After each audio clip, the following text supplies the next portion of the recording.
On this day, then King of England, Ethelred, ordered the death of all Danes that lived on English land.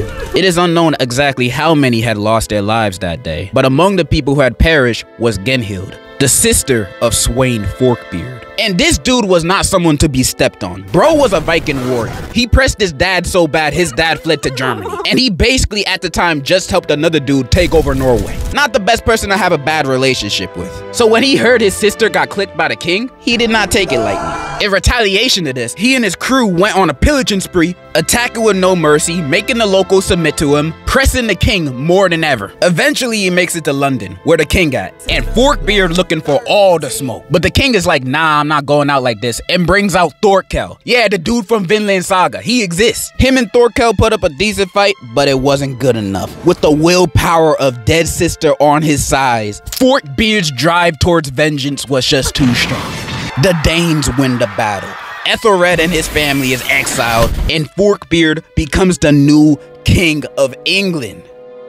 For about 3 weeks, then he fell off his horse and died, or something. But for those 3 weeks, when he successfully avenged his sister's death, I bet it felt euphoric. Oh my God! In life, we're taught 2 things. Never use the holes you find in bathrooms, and that forgiveness is a major key to finding happiness. I mean, why else is there so many stories with there are no winners in revenge and you will get nothing out of it as their message? Being the bigger person and moving on from whatever or whoever caused your past problems.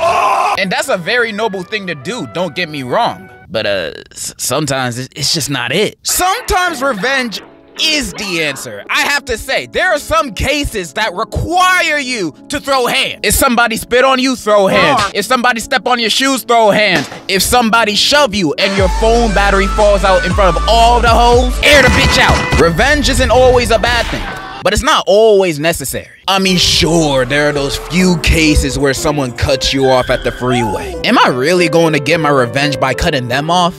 Am I that petty? Hell yeah! What you thought this was? I can't be caught looking like a grasshopper in the highway. The hoes are there too. There's also large cases where someone shaboogles your entire family. And clan, everybody dead. You think I would want to resolve it in a one-on-one discussion? No! Absolutely not! Nuts are being kicked! Indian burns will be delivered! That's the way it is. And that's cool. You are simply treating that person the way they treated you. I hate how since we were young, that it had been bad for us to fight back. Like how at school, a dude could take your lunch money, take your phone, take your swag, take your dignity. And the moment you fight back and the teacher catches on, y'all both the bad guys. And y'all both get suspended the same amount of days. And the cherry on top, after it's all said and done, the administrator makes you both, you and Dragon Breath, apologize to each other. What do you mean? You did nothing wrong. All you did was retaliate to them being a jerk. Yet the school wants you guys to make up like it's Barney? Nah, between both of y'all, the beef is for life. Even if you see them 20 years from now at a Walmart, it's on site. In fact, what you did was a reasonable response. But fighting bad, so... You ever thought about joining a club? Bitch, is an after-school club gonna give me my lunch money back? No. So the only other sense of satisfaction I can get is by beating their ass! And people like them need it as a learning lesson, so they don't become those super annoying adults that go up to you while you walking your dog and start petting them like, who are you? And if that's too harsh for you, some people say success is the best revenge. And whoever came up with that was spitting the truth. But only if my op is failing. If they're winning while I'm winning, then I'm not really winning. I'm still losing. For me to feel like I'm winning, my wins gotta be astronomically higher than theirs. Oh, you just got accepted to Harvard? Well, I'm president, and I just signed a bill forcing you to pay 100% income tax every year, and if you don't, it's life in prison. It feels good to win. You see how beneficial revenge can be to the human spirit? It can uplift, it can enlighten, but more importantly, it's fun. And it's equally as fun to spectate. There's nothing more entertaining than people settling their beefs by publicly trying to embarrass each other. That is why rap beef is some of the best stuff that we turned into our amusement, spawning some of the most intense rivalries in history. You thought North and South Korea were on bad terms?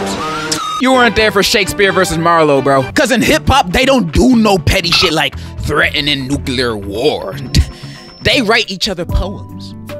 Very mean ones. These are diss tracks, and rappers do it all the time. In fact, musicians in general do this a lot, dissing their opposition or competition in their own songs. And diss tracks could be about anybody. Sometimes it could be about a basketball player you just hate to see play. I get it. Sometimes it could be diss tracks against your own band members, and you guys perform it live without them knowing it's about them. There is no holding back for a diss track, and that's why I love them. There's a sort of competitiveness to it. However, most of the time when it doesn't end with someone getting canceled or dead, most of the time the beefs usually have anticlimactic endings. Like an artist starting a beef by releasing a diss track against someone, and the other person either ignores it or releases something else that is just not even worth the buzz. Example, that Nicki Minaj and Megan Thee Stallion beef that lasted like 3 days. Megan dropping his, obliterating Nicki with that Megan's Law line alone. Then Nicki goes on Instagram Live talking nonsense, then releases her diss track against Megan, Bigfoot. And I'm gonna lie, this was pretty good. I love the way the diss track sounds like a first draft. I love how she sounds like she's brainstorming comebacks to say on the track itself. I love how this sounds like a demo. I love how none of the diss lyrics hit. Greatest diss ever, 10 out of 10. Megan didn't even have to drop a track in the response, cause why would you even need to respond to this, bro? In my opinion, Nicki already lost when she married this dude. And public interest for the beef just ended like that. Not too climactic of an ending. But wait, in interviews about her own diss track, Megan says this. Now, I haven't heard the record yet. Are you saying names? I'm saying a hit dog gon' holler, that's it. God damn, so it's multiple people. Yeah, whoever feel it, feel it. So she's dissing someone else too. And when looking into the lyrics, she's dissing another man a lot. And the man I believe she's dissing is known for getting BBLs.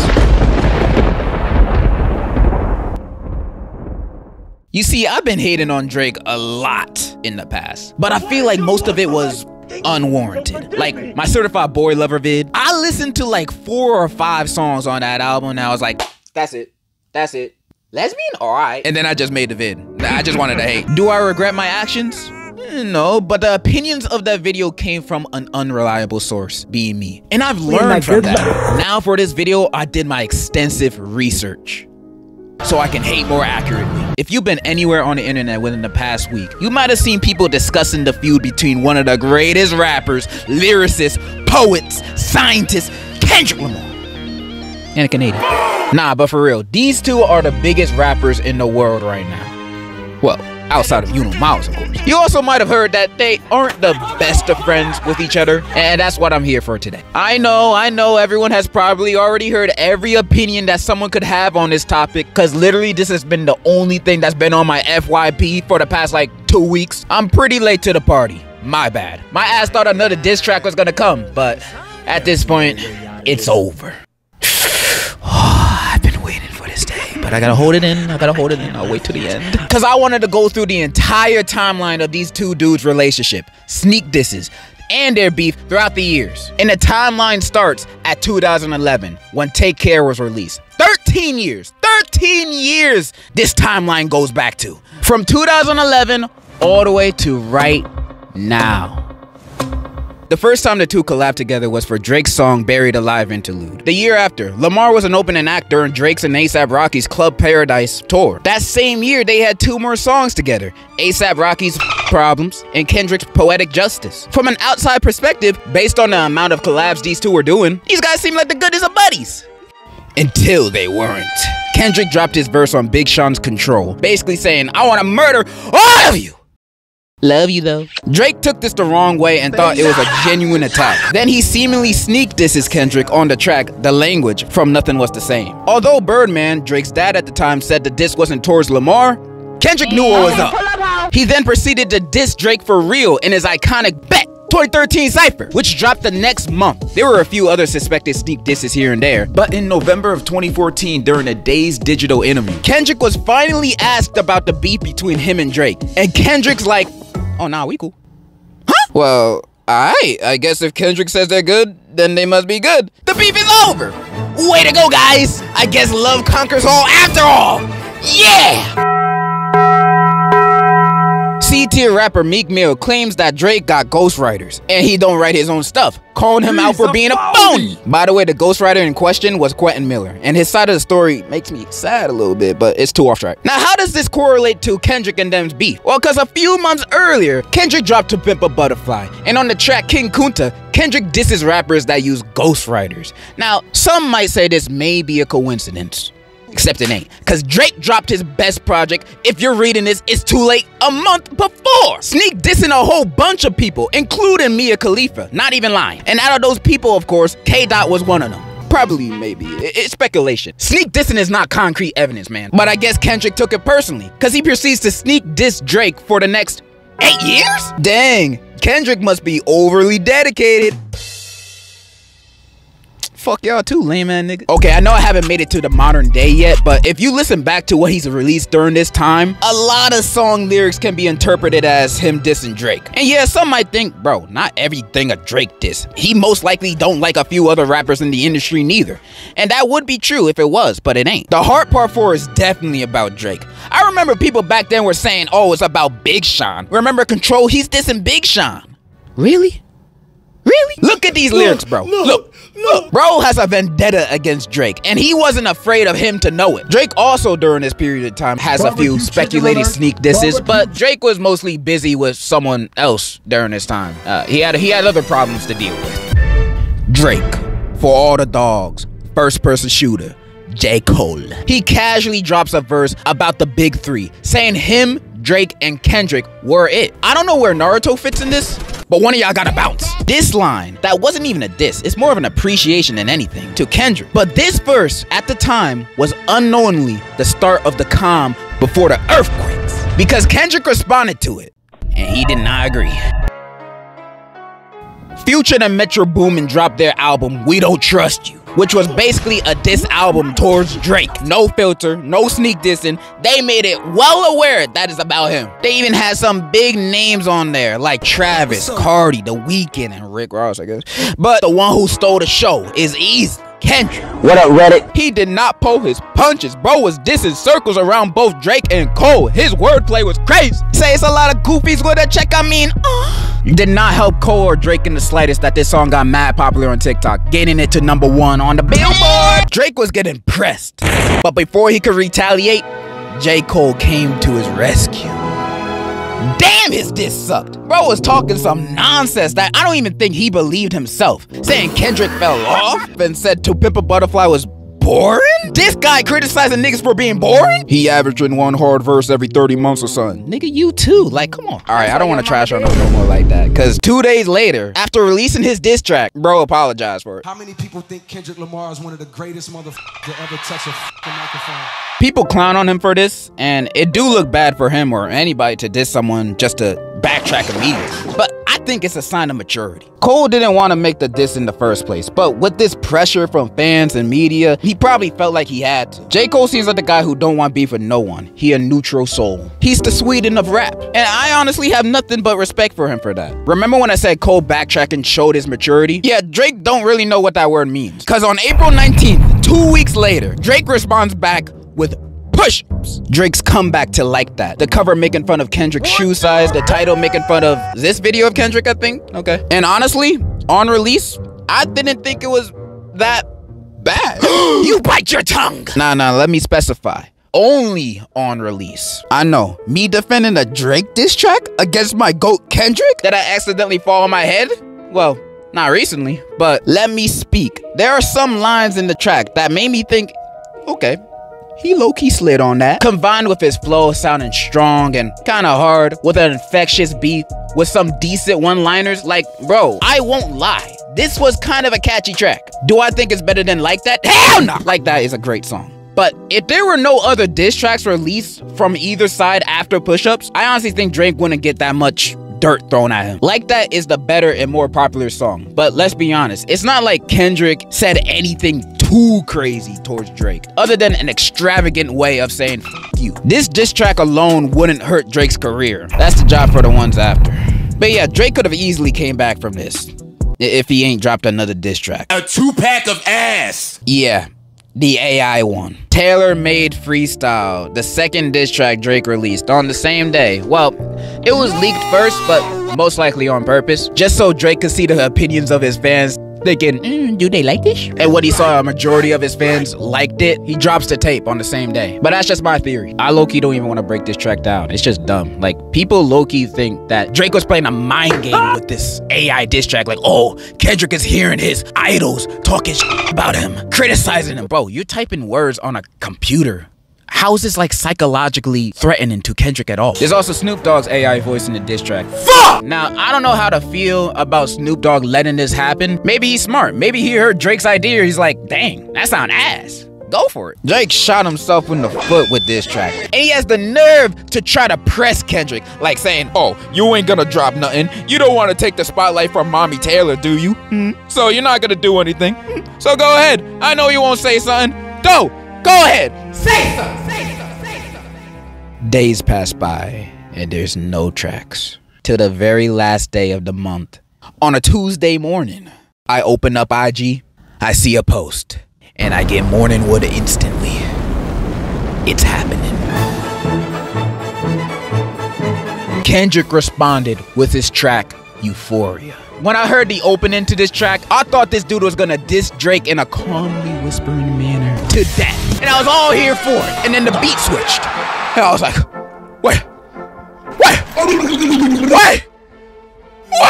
Bro, this song and diss track is amazing. It's better than any diss track that Drake has ever released. One thing that I love about Kendrick, he's the real deal lyrical spiritual miracle master. Dude is destroying Drake on this hard beat, saying disses that even Gumball himself couldn't think of. Like, some of these lyrics be crazy. He exposing Drake send a cease and desist over the song Like That, and that he's Canadian. This guy is exposing Drake for everything.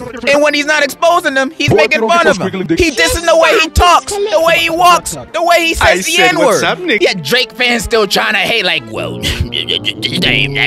shut your bitch ass. And in the record, Kendrick also says, you don't want to respond back, bro. You don't want this smoke. Implying that he got more things to expose him for. And we do see that later. And everyone loved it. We were like, dang, Kendrick really did his thing. He don't even gotta do nothing else. Damn, get off that nigga dick. And then he drops another one. May 3rd, 9 a.m., 6:16 in LA drops. There's so many hidden meanings to the title and cover of this track, but those are not too important. Well, the cover is, but I'll get to that later. The important stuff are the lyrics. Short answer, Kendrick is basically saying, yo, your friends? They ain't your friends. In fact, they working for me. Huh? He also mentions hiding behind Twitter bots, which is actually true. On some Twitter polls, Drake would get an overwhelming amount of votes and weird quote tweets defending him. It's obviously bots though. Like, look at this poll. However, at the same time, Drake might not even be behind this. It could just be a crazed fan making a bunch of bots try to defend their king. But overall, this track was a continuation of Euphoria, saying he got ears on the street and Drake should be worried. The cover alone was a warning, but we all know Drake. He always tries to have the last laugh. Drake drops Family Matters the same night as 6:16, and it was basically a diss towards everybody that took shots at him. He took shots at A$AP Rocky, who dissed him in Show of Hands on We Don't Trust You Too, which that album wasn't as hard, but A$AP's song was a highlight. This is The Weeknd too, cause he's still butthurt he didn't sign to his OVHO label. That doesn't give any of their artists any long-term success or promotion, cause Drake signs these people not to help their career, but to use them for his own music. But that's just a theory. Dissed his own crew, cause apparently he didn't trust them neither. Even J. Cole caught a stray. Like, I thought this dude left a beat.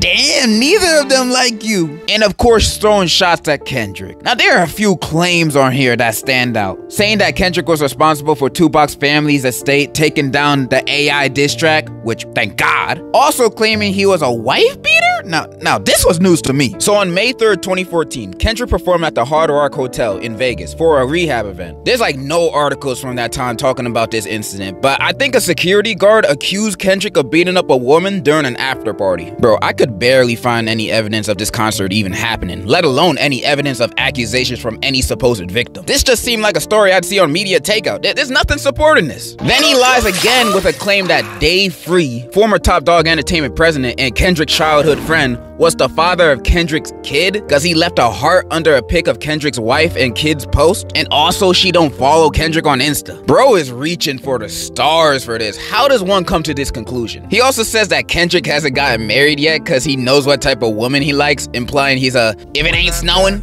I ain't going kind of guy. Which I guess would make sense for Kendrick's character, but nah, for real, it's just dumb. Drake comes again with another doodle pile of a track. And the thing is, the track sounds hard. The beat and flow are cool, but if you actually listen to what he's saying about Kendrick, he's speaking nonsense. There's like no actual substance to the lyrics. The only line that I think is kinda good is, "You write about F the big three, it's only Big D. And it's video proof." But yeah, this track is worse than Push-Ups, but better than the AI diss track, I would say. Drake fans went crazy over this. They're like, oh my god, this is so good. Kendrick hits woman and Mother's Day is around the corner. What a revelation. They felt like they succeeded. They won the beef. They felt pure joy. For about 10 seconds. Because 45 minutes later, Drake's murder is made public.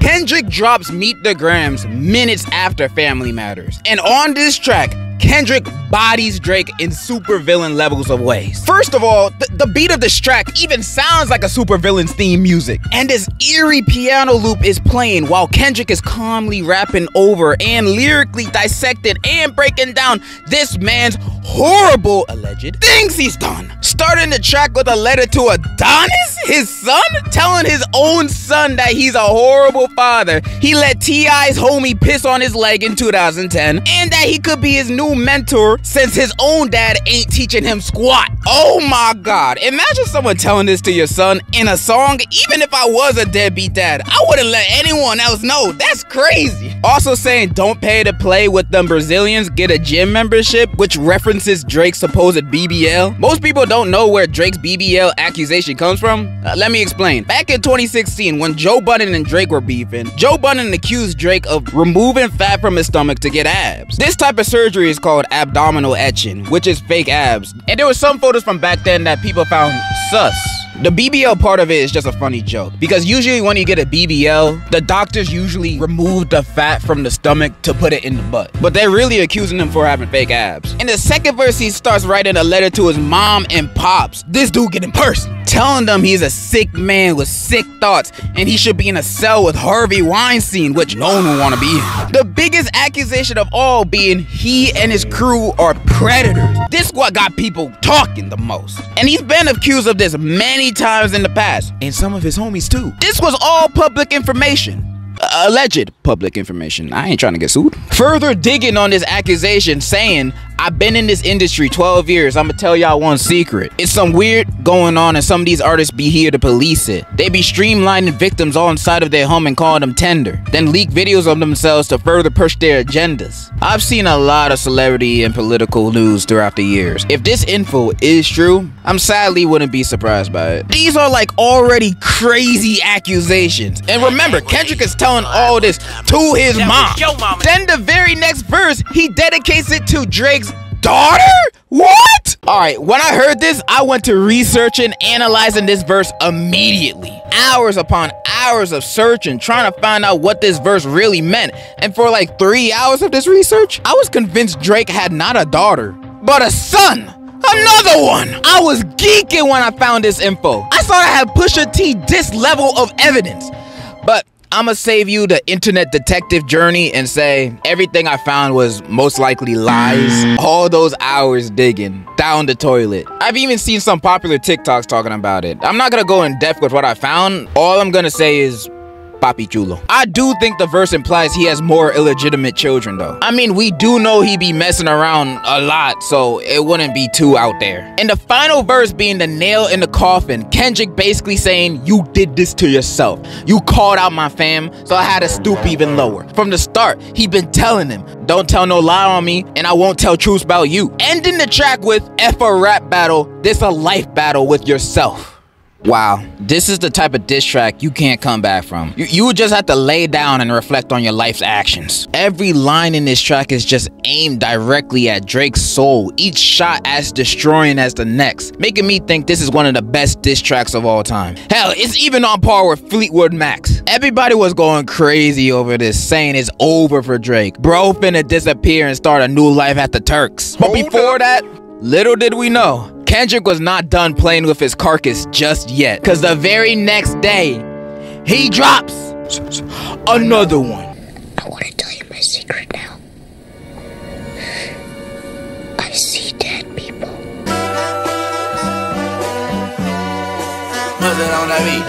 Not like us, Kendrick's fourth diss track drops the next day out of nowhere. People already thought he won with Meet the Grams, but dropping this was like Kendrick showing up at Drake's funeral and blowing up the casket just to make sure he dead. Cause this track is a bop. He don't even expose nothing crazy on this track that he hasn't already said before. Bro just clowning him in the catchiest way possible. Got everyone in the world yelling OV ho, catchy hook, catchy one-liners, and saying Drake a weirdo. This might be the greatest song of all time. And one of the smartest choices Kendrick did for this during this entire beef was making both this song and Meet the Grams copyright free. So the popularity of this track was inevitable. A mainstream sounding Kendrick song that is free to use in any aspect? You know everyone gonna take advantage of that. You hear it on YouTube, at clubs, you hear it watching the NBA, you hear and see LeBron partying to this song. That's how you know it's fire. It was over. Even if the accusations of Drake aren't true, having a song hit #1 in the world that is an anthem about you being a predator will forever leave a stain on your legacy, no matter who you are. Drake never gonna escape this, no matter how hard he tries. But even after all this, Drake does try to. And his response to these tracks are just tragic. We gotta definitely write a song about how we do not diddle kids. Do not diddle kids, it's no good diddling kids. Drake drops his response to Heart Part 6, and dude was playing defense the whole track, basically saying, if I did it, where the evidence? That don't count. Even bringing up Millie Bobby Brown, which I'm still shocked he even brought her up. Like, why? Nobody said her name, bro. You bringing her up makes you look more suspicious. He also accuses Kendrick of being when he was young because of his track Mother I Sober, and on the track Kendrick talks about the traumas it could have on someone. Not only is dumb and horrible because the track Drake is referring to is not about Kendrick but Kendrick's mother, who had suffered from Kendrick's own cousin when she was younger, which I guess flew over Drake's head. Plus, even if it was true, which it's not, what kind of diss is that? You were molested! Like, what? That's horrible. And the final thing that really fumbled Drake was when he was like, bro, I got no daughter. Your moles all work for me. And they gave you that info to make you look dumb. You hired his mole just to tell him that? What a waste. That's not the gotcha you thought it was, bro. The line aged even worse with time because a few days later, the Riddler drops an expose of all the items shown on the cover of Meet the Grams, blatantly exposing that what Drake said was a lie. And let me explain this vid real quick because I feel like most people don't even understand what they're looking at, so let me explain real quick. Most of the items are what I assume are Drake's clothes, jewelry store receipts. I cannot pronounce the word jewelry. But the main thing I noticed was the box of Ozempic prescribed to Drake. Now, what is Ozempic? It's a medicine to treat adults with type 2 diabetes. And when I found this out, I swear to God, my naive ass thought, yo, Drake got diabetes? This the tabloid of the century. Why no one else talking about it? Come to realize people also use it to lose weight, although it's strongly not recommended to. Many people would rather take the risk of getting thyroid cancer to keep the slim, thick build, especially Drake. The Mo also shows prescribed Adderall and Zolpidem, which is a medicine for helping you sleep. It's also sometimes used as a date drug, which I know some people would want me to point out, but I honestly think he's actually using it to fall asleep, not gonna lie, cause I would lose sleep too if I had an audition like this. Also, the tweet the Mo posted was attached with security cam footage of Drake, his security guard, and that dude from that DJ Khaled meme.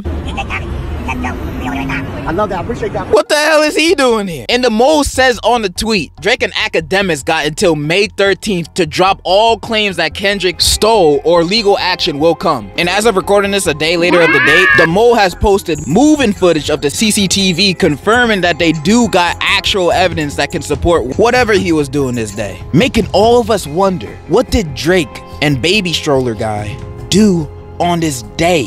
And why is it important? Oh, I've seen many things in my life.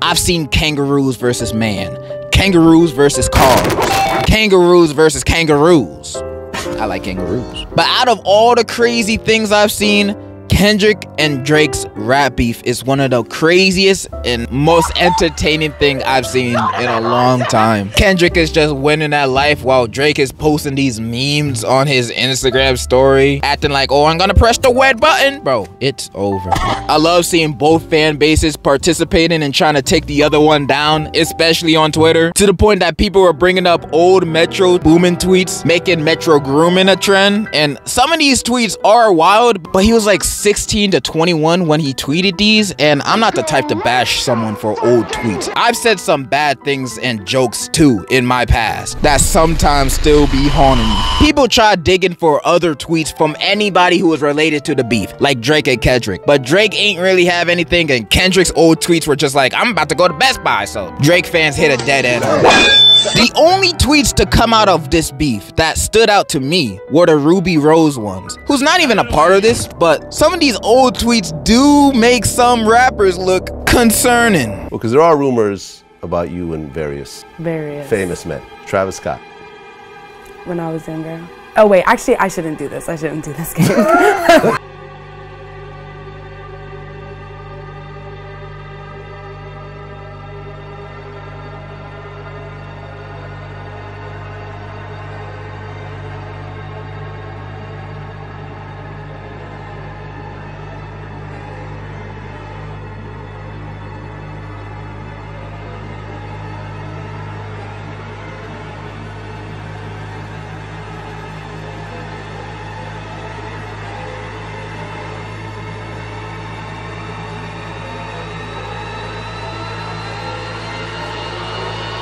You're a victim. Kendrick Lamar and Drake's beef, I believe, will go down as one of the most iconic things to happen in hip-hop history. The sheer number of diss tracks dropping from both sides, the years of build-up this had, it's like nothing I've seen before in this genre. This is why rap is my favorite genre of music. You can't find this kind of entertainment nowhere else. And it feels even better when the side you've been rooting on from the start wins. I feel like I've talked about everything I was itching to say about this topic. But I have one more thing to mention. If this beef taught me anything, I learned this. No matter what you do, no matter how hard it gets, never stop hating. Never stop hating. Whack. Even if it looks like they're winning. Even when you're on the losing end of the stick. That doesn't mean you're incompetent. That just means you're not hating enough. Always hate your ops. Even if they did nothing wrong to you, you hate them for a reason, right? So keep hating. Always be a hater. Because when you eventually get your dub, you will experience what the beauty of revenge truly means. And in conclusion, Kendrick won. You a poopy bench, you a poopy bench. Liar, liar, pants on fire. Kendrick, let me do my dance. I said, you a poopy bench, you a poopy bench. Liar, liar, pants on fire. Kendrick, let me do my dance. I said, hey, you know they got your mans. They got your mans on sex assault charges. Yeah, the nigga you be hanging with.